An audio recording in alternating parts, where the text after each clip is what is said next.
It it's a continuation of what we've seen and have been seeing for a very long time gone by.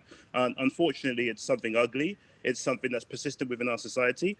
It was interesting hearing the Prime Minister saying this afternoon that that racists should crawl back under the rock from which they came under. But I don't feel that they came from under a rock. I feel they came from an egg. And I believe that the goose and the gander that actually laid the eggs that these racists have hatched from in this situation look and sound a lot like Boris Johnson and Priti Patel. And I think that's very alarming. This is racism that's coming from the very pinnacle of our society. Darren Lewis, does that chime with your sense? Well, absolutely. I think the racist abuse that the players suffered yesterday are a symptom of something much bigger in this country.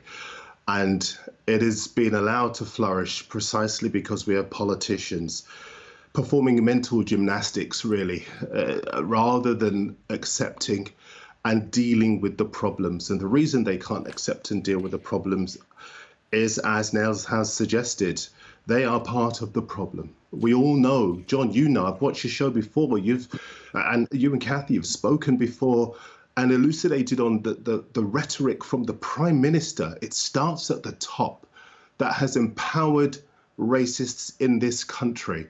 And I'm not going to come on and basically sugarcoat it because I don't think I should. I think for black people in this country, far too often it is sugarcoated and put in a flowery way when the truth is that we are led by people who do not have the lives of black and brown people at heart. And so when incidents like this occur, everything is performative. They're saying the right things at the right time, but with their actions, they are making life worse every single day for black and brown people. I wonder if I could put it to you then, Darren Lewis, is there any redemption? I mean, do you see at least the Prime Minister on a journey of some kind? No, in a word, and I can't entertain that because right at the start of this tournament, the England players took a knee to highlight the fight against racial injustice, and they were booed by a section of their supporters. And reporters went to the Prime Minister and they asked him to condemn that booing. And he had his Donald Trump moment, very bad people on both sides, instead of an unequivocal condemnation of the booing, which is what we wanted to see. Well, right now, if you are black or you are brown in this country, you want support from the top, but all you get are the kind of messages that leave you convinced that you are on your own. Nels Abbey, I mean, the Prime Minister isn't here to defend himself. And therefore, in a sense, I'd like to park that for a moment and look at the wider sense of surely there has been a much greater acceptance and joy in the performance of black players and in some degree of respect and love for them. It's a mixed bag. On one degree, yes, there was much enjoyment and what appeared to be love for black players and by extension black people, because the players, whether they like it or not, they carry the burden of representation of black people in the society. And but again, that lasts as long as things are going well. That it's a love affair until the love affair stops going, until things actually go wrong, and then bingo, the racist tirade actually comes bursting out. But it was there from the beginning. We were just lucky that we had such resilient players and a brilliant leader in Gareth Southgate who can actually lead those players into focusing. But when players are going out and taking a beautiful, beautiful nation-dignifying stand against racism by taking a knee, and the Prime Minister, we don't want to go down the route of the Prime Minister again, but fans are actually booing their own side, their own football team, and a nation as football proud as ours, the home of football. But surely you'd accept that there does seem to be a widening acceptance of taking the knee, for a start.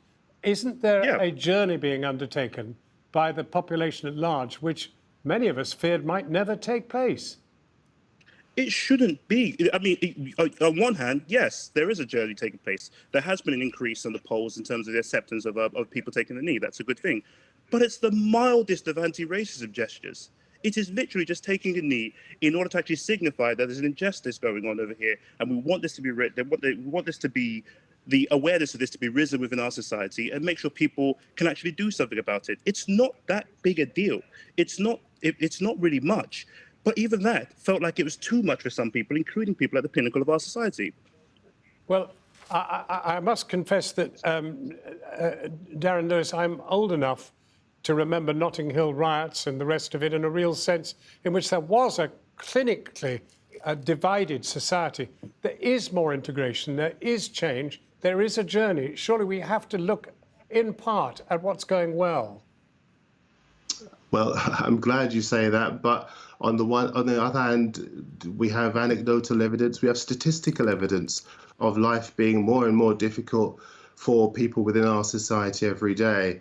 And as I said before, I work within the football industry, so I know all about the structural inequalities that exist.